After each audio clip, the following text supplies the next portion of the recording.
Hello everyone, I am back again with 25 MCQs of two chapter, that is force and pressure and friction. So what you have to do in this question, put the question, pause the video, write the answer in your copy and then check your answer and do comment in the comment section how much marks you have scored like that in the previous video. Okay, so यहाँ पे the first question is the pressure which is exerted by air around us is known as, तो हमारे आसपास जो air pressure exert करता है उसको हम लोग क्या बोलते हैं। तो यहाँ पे ऑप्शंस हैं force, atmospheric pressure, muscular force and friction. So what will be the correct answer? The correct answer will B atmospheric pressure.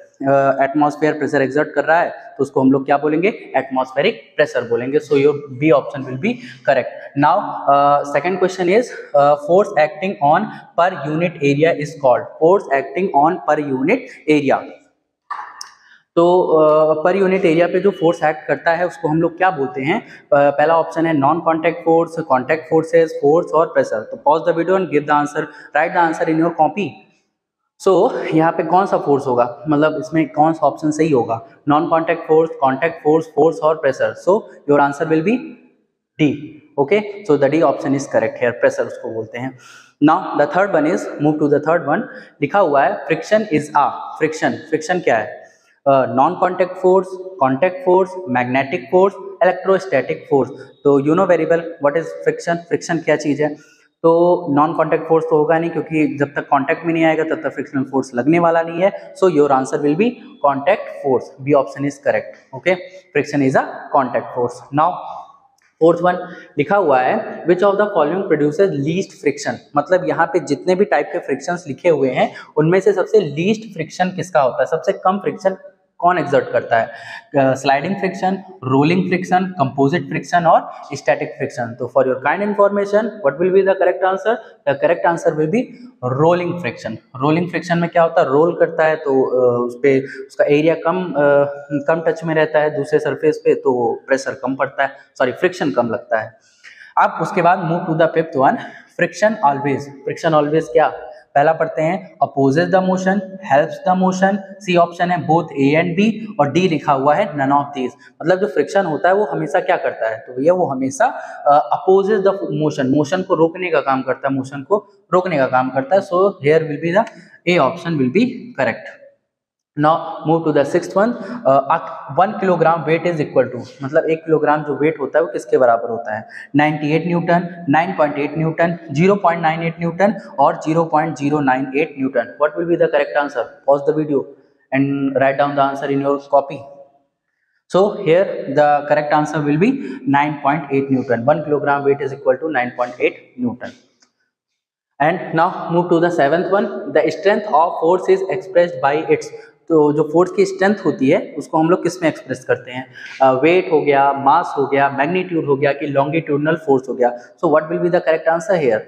So weight, mass, magnitude, longitudinal force. So the correct answer will be option number C, magnitude. Force is the strength of force is expressed by its magnitude.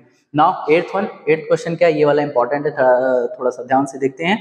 लिखा हुआ है two objects repel each other. Two objects repel each other, दो object एक दूसरे को repel करते हैं, दूर करते हैं। तो this repulsion could be due to, मतलब ये रिपल्सन किस वजह से हो सकती है? तो यहाँ पे पहला लिखा हुआ है फ्रिक्शनल फोर्स ओनली, सिर्फ फ्रिक्शनल फोर्स की वजह से, electrostatic force only, magnetic force only, and the D option will be either a magnetic और एन इलेक्ट्रोस्टैटिक फोर्स। तो मतलब दो ऑब्जेक्ट जब एक दूसरे को रिपेल करते हैं तो ये रिपल्सन क्यों होती है, किसकी वजह से होती है? So here the fourth option will be correct, either a magnetic और an electrostatic force. Magnetic force से भी ऑब्जेक्ट एक दूसरे को रिपेल कर सकते हैं और इलेक्ट्रोस्टैटिक से भी ऑब्जेक्ट एक दूसरे को रिपेल कर सकते हैं। तो यहाँ पे नाइन्थ क्वेश्चन जो लिखा हुआ है वो लिखा है friction due to fluid is called. मतलब जो फ्लूइड फ्रिक्शन अप्लाई करता है उसको हम लोग क्या बोलते हैं? फोर्स हो गया, प्रेशर हो गया, फ्रिक्शन हो गया, ड्रैग हो गया, उसको हम लोग क्या बोलते हैं? तो that is called drag. Here the fourth option is correct. Now move to the 10th one. अभी 9th में फ्लूइड की बात हुई थी, तो ये फ्लूइड होता क्या है? तो यहाँ पे देखो 10th में लिखा है फ्लूइड्स आर। फ्लूइड क्या होते हैं? लिक्विड होता है कि गैसेस होती हैं कि दोनों होते हैं, लिक्विड और गैस दोनों होते हैं कि कुछ भी नहीं होता? Liquids, gases, both A and B और नन। तो फ्लूइड्स क्या होते हैं? So here the C option is correct. Fluids are liquid as well as gases. Both you can say that fluid are liquid and gases also. उसके बाद move to the 11th one. क्या लिखा हुआ है? Which is a streamlined object? Which is a streamlined object? कौन सा इसमें से streamlined object होता है? streamline एक shape होता है, उस shape से जो भी चीज बना होता है वो streamlined object होता है. So the first one is boat, then aeroplane, then ship, then all. मतलब boat, aeroplane और ship आपने देखा होगा कि बोट हो गया, एरोप्लेन हो गया और शिप हो गया, तीनों की जो शेप होती है वो एक ही तरीके से होती है. सो वो उस शेप को हम लोग क्या बोलते हैं? स्ट्रीमलाइन शेप बोलते हैं. और ऐसे ऑब्जेक्ट को हम लोग स्ट्रीमलाइंड ऑब्जेक्ट बोलते हैं. सो कौन सा इसमें से स्ट्रीमलाइंड ऑब्जेक्ट होगा? सारे होंगे. So the D option is correct. Now 12th one लिखा हुआ है फोर्स चेंजेस द. फोर्स क्या चेंज करता है? जब हम किसी भी बॉडी पर when we apply force on any object what changes may occur. तो देखो, motion of body, speed of body, shape of body, all of these. तो जब हम किसी भी चीज पर फोर्स अप्लाई करते हैं तो उसका मोशन भी चेंज होता है, उसकी स्पीड भी चेंज होती है और एज वेल एज उसका जो शेप होता है वो भी चेंज हो जाता है. So here is the fourth option will be correct. Very easy question, this is very easy. Force जो है वो सब कुछ चेंज कर देता है, ऑल ऑफ दीज हो जाएगा. अब उसके बाद 13th नंबर है स्प्रिंग बैलेंस. स्प्रिंग बैलेंस आपने सुना होगा. Spring balance is used for measuring. Spring balance का यूज किस लिए किया जाता है? क्या मेजर करने के लिए?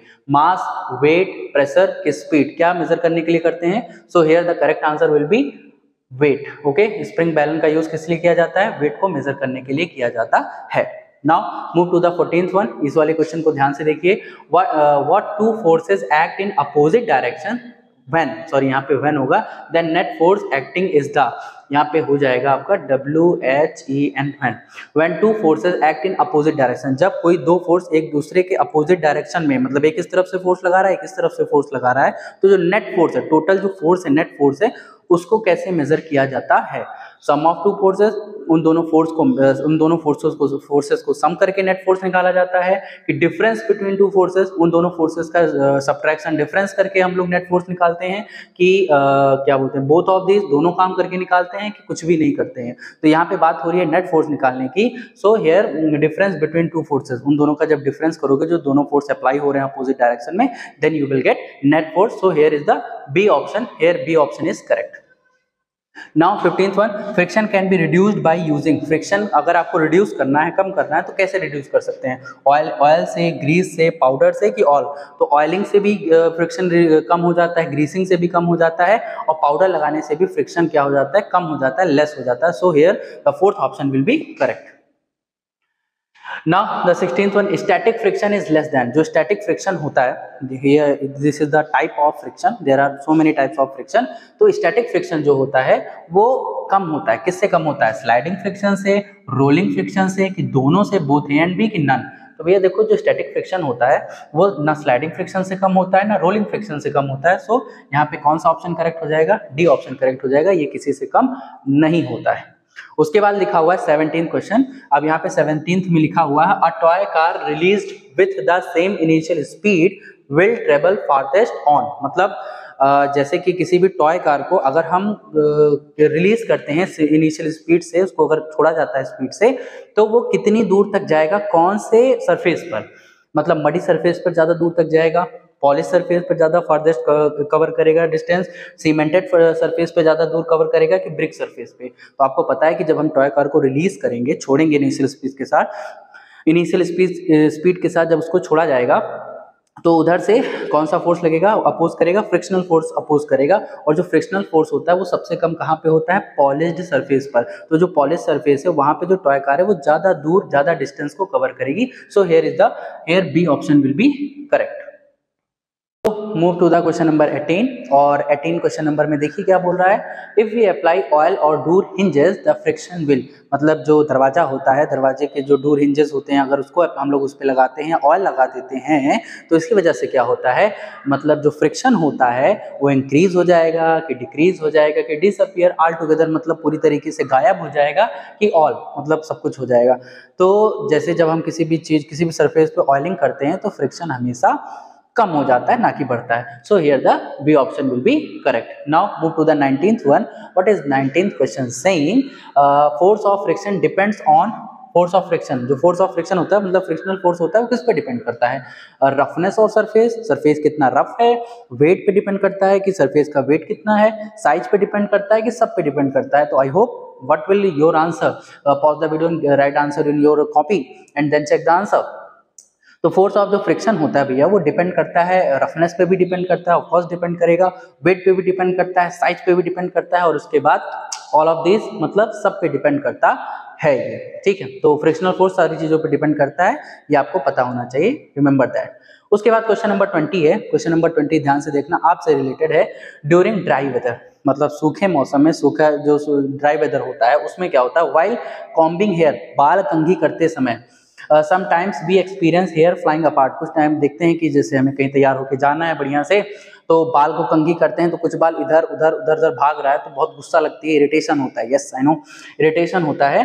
तो the force responsible for this is, तो इसके लिए कौन सा फोर्स रिस्पॉन्सिबल है, इसके पीछे भी साइंटिफिक रीजन है। बाल एक दो बाल खड़े रहते हैं तो उसको हम चिपकाते हैं, चिपकता नहीं है और बहुत गुस्सा लगती है, तो उसके पीछे भी क्या है, उसके पीछे भी भैया साइंस है। और कौन सा फोर्स वहां पे रिस्पॉन्सिबल होता है, gravity, force of gravity responsible होती है, इलेक्ट्रोस्टैटिक फोर्स रिस्पॉन्सिबल होता है, फोर्स ऑफ फ्रिक्शन रिस्पॉन्सिबल होता है, और मैग्नेटिक फोर्स रिस्पॉन्सिबल होता है। तो मैग्नेटिक फोर्स कहाँ से रिस्पॉन्सिबल होगा, कोई मैग्नेट लेकर तुम्हारा बाल खींचेगा तो नहीं।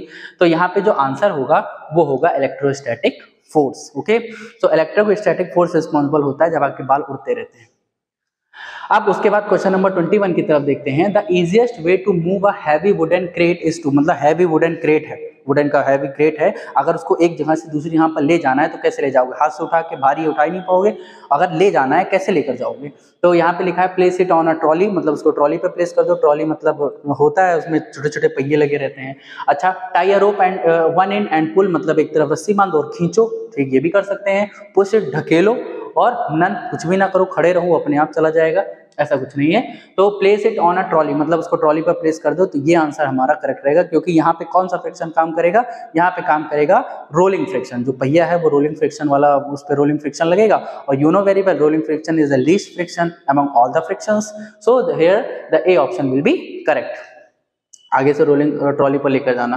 फिर उसके बाद लिखा है ग्रेविटी। ग्रेविटी क्या होती है, रिपल्सिव होती है, अट्रैक्शन, मतलब रिपल्सन दिखाती है, की अट्रैक्शन प्लस रिपल्सिव फोर्स दोनों होता है, अट्रैक्ट भी करता है, रिपल भी करता है, रिपल्सिव भी होता है, और सिर्फ अट्रैक्ट करता है, नॉट अ फोर्स। तो भैया वो सिर्फ और सिर्फ अट्रैक्ट करने का काम करता है, that is called attractive force. Gravity जो भी होती है वो अपनी तरफ हर सारी चीजों को खींचती रहती है, अट्रैक्ट करती है, तो that's why it is called attractive force and the C option will be correct.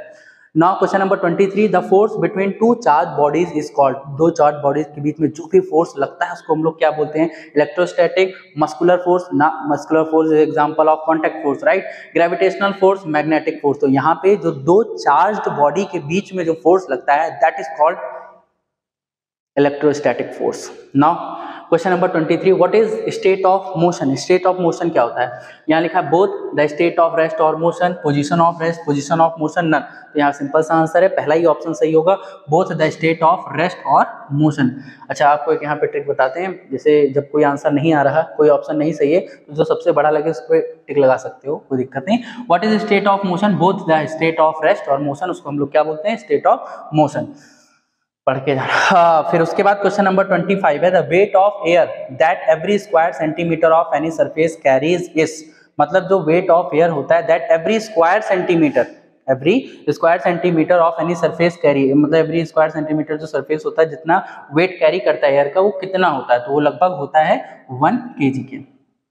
तो आई होप आपको ये MCQs 25 MCQs काफ़ी इंटरेस्टिंग लगे होंगे, इसमें इससे काफ़ी नॉलेज मिला होगा of chapter friction and force and pressure. So कितना आपने स्कोर किया, give the answer in the comment section.